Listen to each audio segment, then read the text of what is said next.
운행호입니다.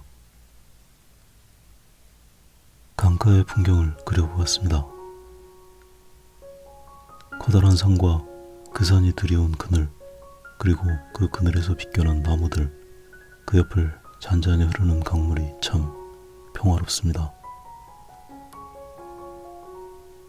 이런 풍경을 그릴 때는 수평선을 먼저 잡아두는 게 효율적입니다.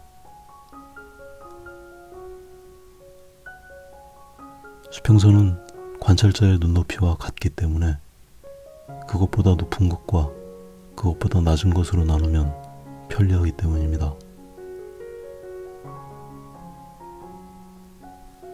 이런 풍경은 스케치가 상대적으로 쉬운 편입니다. 어지간한 오류는 그다지 눈에 띄지 않기 때문입니다.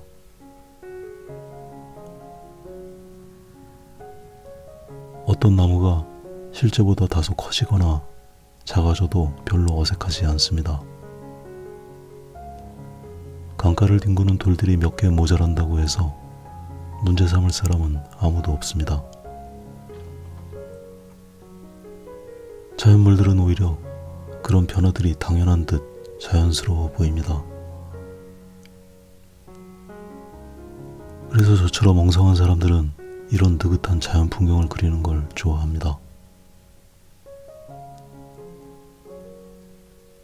이 그림이 도시의 풍경이고 나무들이 건축물들이었다면 그런 오류들은 허용되지 않습니다.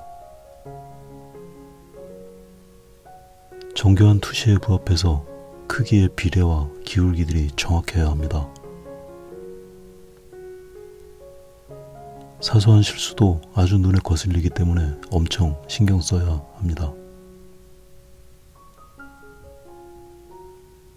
그래서 적어도 스케치에 있어서는 이런 풍경이 부담이 적은 편입니다.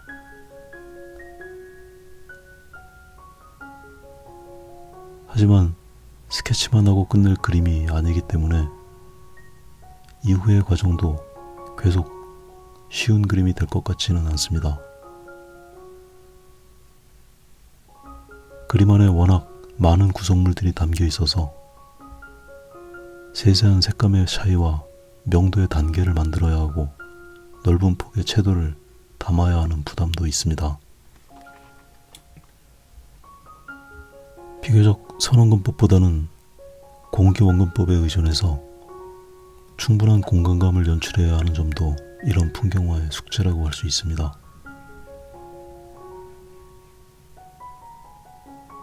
혼색에 제약이 많은 오일 파스텔을 가지고 그리기에는 아주 적합한 종류의 그림은 아닌 것 같습니다.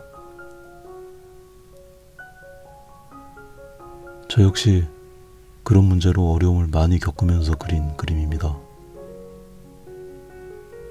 특히 후반부에 섬세하고 다양한 처리를 하는 과정에서는 매 순간 좌절하면서 근근히 완성을 한 그림입니다. 다음에 이런 그림에 도전할 때에는 좀 더 시간의 여유를 많이 가지고 쉬엄쉬엄 그려볼 생각입니다.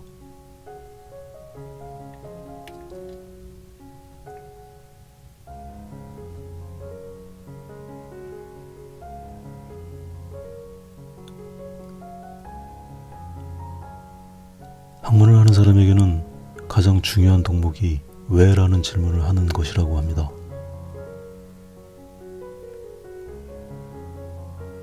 너무나 당연한 것에도 왜라는 의문을 가지는 태도가 새로운 깨달음에 도달할 수 있는 동력이 되기 때문이랍니다. 그렇게 학구적인 사람들은 한강물을 보면서도 저 큰 강이 어디에서 시작될까 이런 근원을 생각하는 태도를 갖추었을 것 같습니다. 아니, 꼭 학구적인 사람이 아니더라도 그런 생각을 한 번쯤은 해보지 않으셨을까 싶습니다.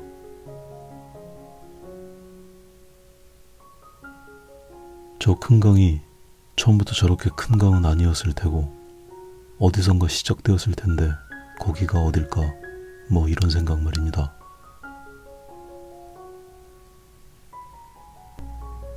저처럼 아둔한 사람은 평생을 한강 가까운 곳에 살고 인생의 꽤 오랜 세월은 매일 하루에 2번씩 한강을 건너다니면서도 한 번도 그런 생각을 해보지 않았었습니다.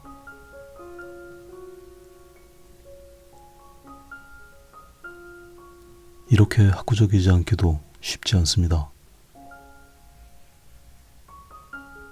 일찌감치 학문에 뜻을 두지 않은 것이 천만다행인 것 같습니다.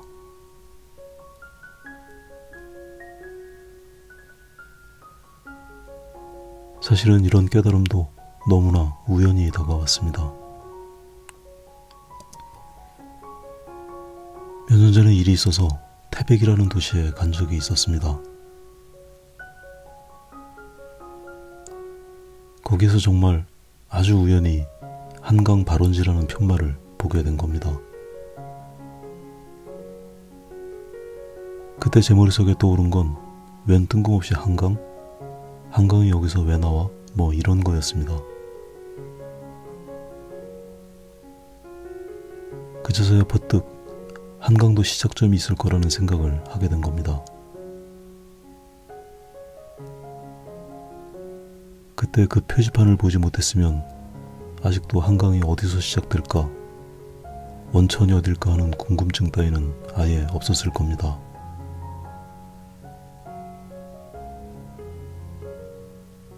꽤 오래돼서 아주 상세한 것들은 기억이 나지 않지만 시내를 벗어나서 어느 정도 차를 가지고 올라갔었던 것 같습니다. 주차장이 마련돼 있었고 차를 세우고 그리 많이 걷지 않아도 되는 산책길 정도의 느낌이었습니다. 한강의 발원지는 검룡소라는 이름이었습니다.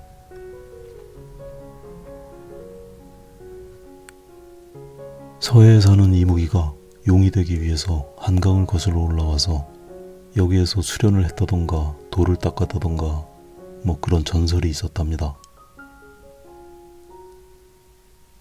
이런저런 안내판을 읽으면서 걷다가 보니 발원지에 도착했습니다. 그런데 그때 솔직한 심정을 말하자면 좀 실망이었습니다. 그냥 옹달샘이었습니다. 그냥 지하수가 뽕뽕뽕 올라오는 너무나 평범해 보이는 옹달샘이었습니다. 그나마도 작은 동굴 같은 데서 물이 올라오는 거라 잘 보이지도 않았습니다. 어렸을 때부터 배우기를 한강을 민족의 젖줄이라고 부를 만큼 우리나라 자연의 몇 안 되는 상징처럼 여겨져 왔었습니다. 그런 선입견이 있어서였는지 한강의 발원지는 너무나 평범해 보였습니다. 저도 모르게 제 머릿속에는 어떤 이미지 같은 것이 자리를 잡았나 봅니다. 신비로운 안개가 피어오르고 커다란 물줄기가 뿜어져 올라오면서 낮고 웅장한 소리가 울리고 그 주변엔 거대한 나무들이 둘러싸여서 뭔가 신령스러운 기운이 저를 압도할 거라는 상상 같은 거 말입니다.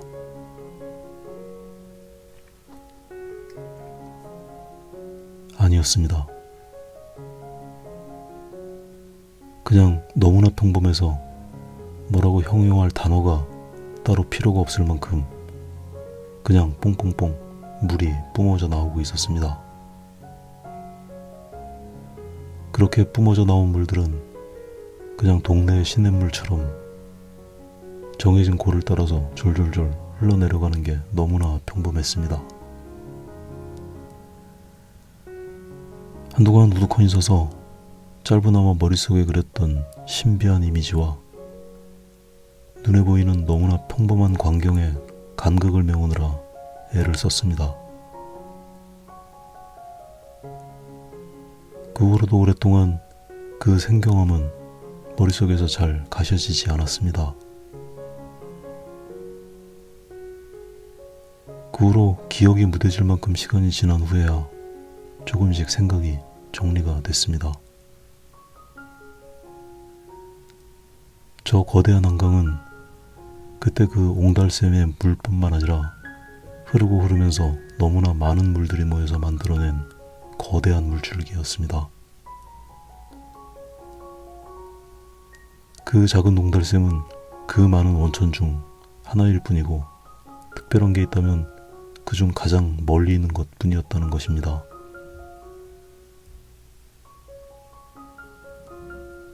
그리고 사람들이 그 가장 멀리 있는 수원지에 의미를 부여한 것 뿐이라는 생각이 들었습니다. 제가 막연하게 의미를 부여했던 것처럼 말입니다. 특히나 저같이 그림을 그리는 사람들은 머릿속에 아주 구체적으로 이미지를 썩 잘 그려내기 때문에 더 그랬었던 것 같습니다.